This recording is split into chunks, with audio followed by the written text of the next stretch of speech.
জামা প্যান্ট ছাড়া কি অন্য কিছু কেউ ঢুকায় না? সে তো রাত্রিবেলায়। সে ওই খেলায় কি হয়? ওই খেলায় তো এই বিয়ে করো কেন? তাহলে বুঝতে পারবে। প্রথম যাদের বিয়ে হয় তারা কি আর অর্ধেক ঢুকিয়ে রেখে দেয়? তারা তো ফুল ঢুকায়। তা হল বৌদি কি করছো এখানে? এই দাঁড়িয়ে রয়েছে। দাঁড়িয়ে দাঁড়িয়ে কি করছো? দাঁড়িয়ে একটু মাঠে হাওয়া খাচ্ছে, হাওয়া খেতে এসেছে। হাওয়া খাচ্ছ না? না না হাওয়া খাচ্ছে, আর কিছু খাচ্ছে না। সত্যি তো? সত্যি। তো একটা প্রশ্ন করি বৌদি তোমাকে আজকে। হ্যাঁ করো রোদ। প্রশ্নটা কিন্তু খুব মজাদার, তুমি মজায় মজায় উত্তর দিও, কিন্তু বাজে কিছু ভেবো না কিন্তু। প্রশ্নটা তো করো আগে। প্রশ্নটা হচ্ছে বৌদি, অর্ধেক ঢুকালে ব্যথা লাগে আর পুরো ঢুকালে আরাম লাগে, কি হবে? অর্ধেক ঢোকালে ব্যথা লাগে, পুরো ঢোকালে আরাম লাগে। তুমি তো বৌদি হও, মানে ঢুকাঢুকির এক্সপিরিয়েন্স আছে, এই জন্য তোমাকে প্রশ্নটা করলাম। ঠিক বলেছো। এটা তো ঠিকই, অর্ধেক ঢোকালে ব্যথা লাগবে, তো পুরো ঢোকালে তো আরাম লাগবে। অর্ধেক ঢোকায় যদি রেখে দেওয়া হয় তাহলে কিরকম লাগে তুমি বলো তো? সেটাই তোমাকে আমি জিজ্ঞেস করলাম যে অর্ধেক ঢুকালে ব্যথা লাগে, পুরো ঢুকালে আরাম লাগে, এটা কি হবে? জামা প্যান্ট। জামা প্যান্টকে অর্ধেক ঢুকিয়ে রেখে দেয়? ধর টাইট, এটা হতে পারে না বৌদি, একটু অন্য কিছু ভাবো। শোনো, অর্ধেক যখন ঢোকায়, যখন টাইট হয়, বেশিরভাগ তো টাইট হয় মেয়েদের মানে সামনের দিক দিয়ে, যখন ঢোকে টাইট রেখে দেয়, তখন যখন ঢুকে যায় তখন তো হলো কি আরাম। ওটা হবে না, জামা প্যান্ট হবে না। কেন? জামা প্যান্ট ছাড়া কি অন্য কিছু কেউ ঢুকায় না? সে তো রাত্রিবেলায়। সেটা রাত্রে ঢুকালেও ঢুকায় তো, তোমাকে তো বলতে হবে না, কত কিছুই তো ঢুকানোর আছে।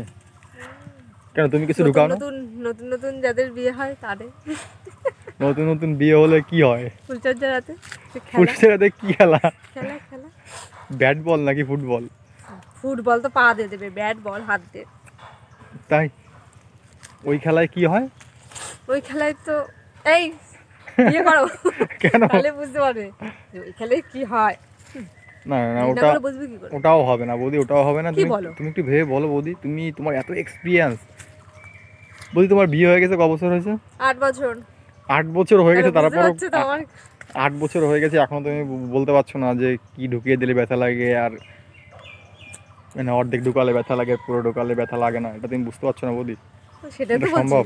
ফুলসজ্জা রাতের দিন প্রথম যাদের বিয়ে হয়, প্রথম যাদের বিয়ে হয় তারা কি আর অর্ধেক ঢুকিয়ে রেখে দেয়? তারা তো ফুল ঢুকায়। তা হলো ওদের মানে ঢোকানোর খুবই কষ্ট হয়, তারপর জিনিসটা ভিতরে চলে গেলে খুবই আরাম লাগে। ঠিক আছে, তো বেশি বকো না, আর আমার কি করো না, বেশি কিছু বললে আমার বন্ধুরা আমাকেই বাজে ভাববে। না না, ওটা হবে না, তুমি ওটা বাদে, এই ফুলসজ্জা বাদে কিন্তু অন্য কিছু হবে, একটু সেই বলো বৌদি, একটু রোমান্টিক হও না। জুতো কি অর্ধেক ঢুকিয়ে রেখে দেয় কেউ? অনেকে পা ছোট বা জুতো ছোট হয়। দোকান থেকে কেউ দেখে শুনে কেউ টাইট জুতো কিনবে? যখন দেখবে আমি সেটার কথা বলছি, দেখা থেকে কথা বলছি। না না, ওটা হবে না, অন্য কিছু হবে।